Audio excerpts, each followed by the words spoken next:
নমস্কার, আপনারা দেখছেন নববাংলা লাইভ। আমি আপনাদের সাথে রাজেশ মণ্ডল।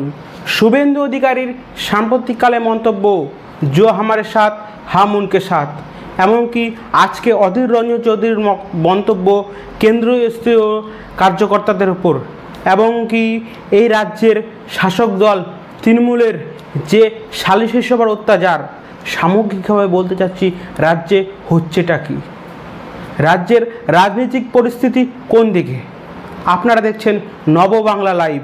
আপনারা দেখেছেন Nababangla live on the ground কাজ করেছে, ইলেকশন কাভারেজ করেছে।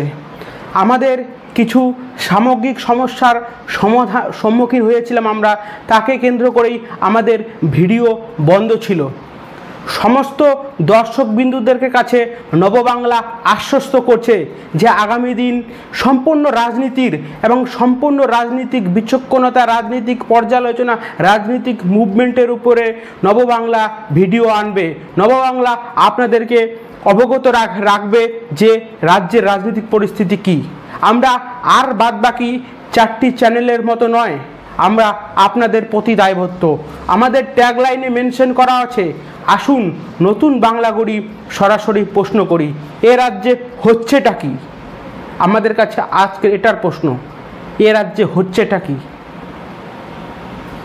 সামগ্রিককালে অনেক রাজনৈতিক পরিস্থিতি এবং রাজনৈতিক মুভমেন্ট আপনারা সম্ভবতই মেইনস্ট্রিম মিডিয়ায় নজর রেখেছেন যে রাজ্যের রাজনৈতিক পরিস্থিতি অন্যরকম।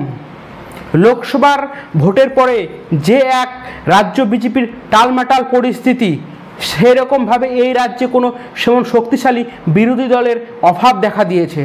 এবং এই বিরোধী দলের জায়গা কি বাম কংগ্রেস আদৌ দখল করতে পারবে?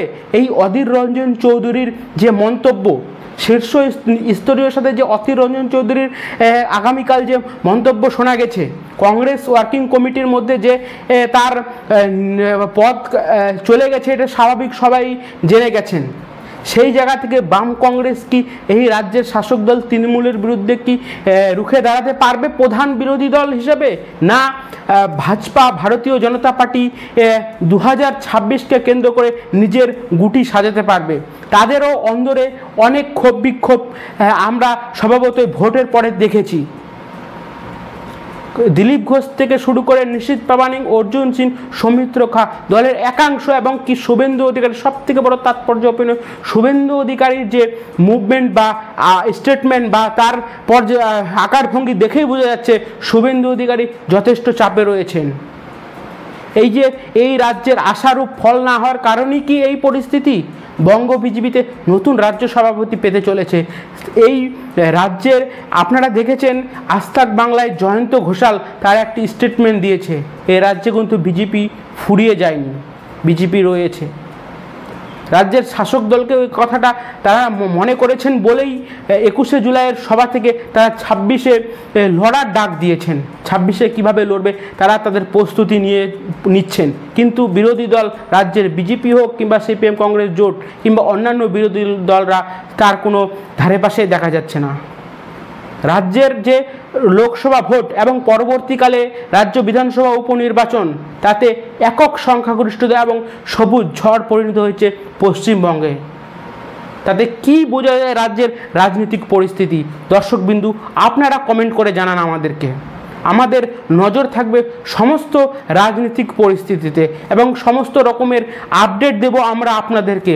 আপনারা ধরে নিতে পারেন এই রাজ্যের একমাত্র অল্টারনেটিভ নিউজ ডিজিটাল মিডিয়া আপনাদের সামনে এসে পৌঁছেছে নববাংলা লাইভ।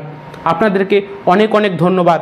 আমরা বিশেষ কিছু ব্রডকাস্টিং এবং বিশেষ কিছু প্রতিবেদন আমরা নিয়ে এসেছি। আমাদের টিম ওয়ার্ক ঢেলে সাজানো হয়েছে। আগামী দিন কিছুদিনের মধ্যেই আপনারা তার ফল দেখতে পাবেন যে নববাংলা কী স্তরে কাজ করতে চলেছে।